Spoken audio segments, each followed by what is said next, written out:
Well, I think people are a lot more conscious of the impact their travel makes on the world, and that's everything from, the carbon dioxide output of the plane to where they're spending their money and who's actually getting the profits there, to the development of the destination. Are there high rises on the beach, or is it sort of low impact stuff? So, and the industry is really responding in a lot of very creative ways. So you're seeing a lot of eco lodges or hotels that are low impact, that are trying to do things like recycle the rainwater to irrigate the gardens, or have solar electricity panels.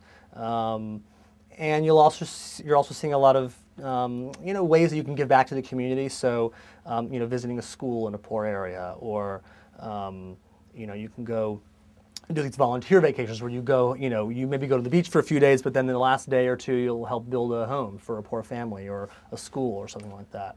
So there are a lot more options for people to feel a little bit more conscientious about the way they're traveling. I think it's a hot trend right now, and so you're seeing a lot of media attention about it. And I think you're seeing a lot of hotels and travel companies paying lip service to it. So there'll be a shakeout there, and some of the hotels will say, yeah, maybe we don't need to ask our guests to not wash their towels every day and that kind of thing. And I think you'll see the people who are really serious about traveling that way will sort of select the destinations of the hotels that do it right. Well, you have to ask. I think you really have to ask. You can't just take it on, the word of the website or the brochure that they're doing the right thing. So, when you call to book a room, ask the reservationist, well, what's your environmental policy? They may actually have an environmental policy, and the receptionist doesn't know it. But asking the question will at least make them think, maybe we need to, sort of publicize what we do here. But you should ask things like, how many of your employees are local? Right? Are they bringing people in from other parts of the chain or other parts, other countries, or are they employing locals and training them and enabling them to bring food home to their families? You can ask things about recycling water and electricity and using efficient lighting and that sort of thing. And a lot of hotels are doing that, which is terrific. It doesn't mean that it's a completely environmentally friendly hotel, but it's the more hotels that do that, and the more consumers who say, that's important to me, well, the better off we'll all be.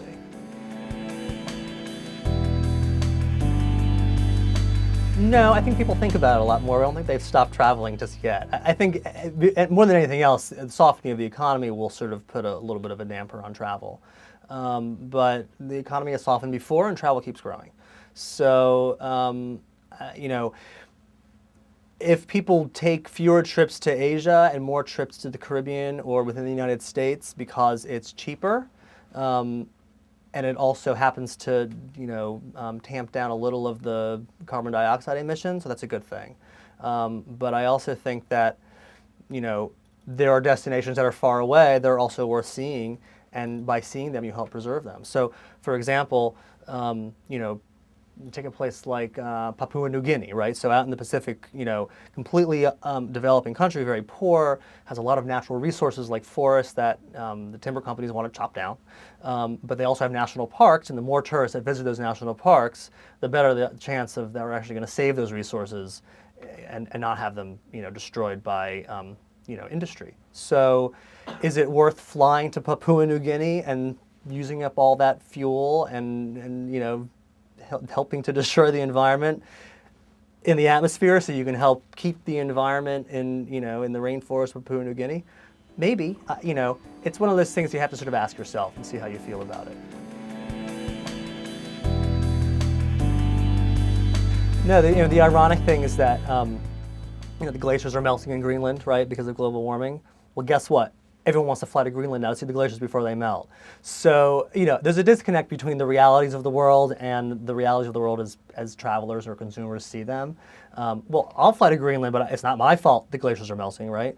So, people are going to keep skiing, so we're going to keep, slicing trees off mountains so they can ski. People are going to keep golfing, so we're going to keep, having these huge golf courses we have to irrigate and keep watered and fresh and lit up with big lights.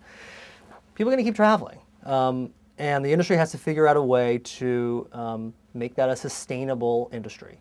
That the desire to sit on the beach somewhere isn't going to go away. So let's make it so that you're sitting on a beach without huge high-rise hotels, and that they're employing local people, so that the economy of the little island you're on is actually benefiting from the tourism, and it's not all going back to the corporation's headquarters in Florida or something like that.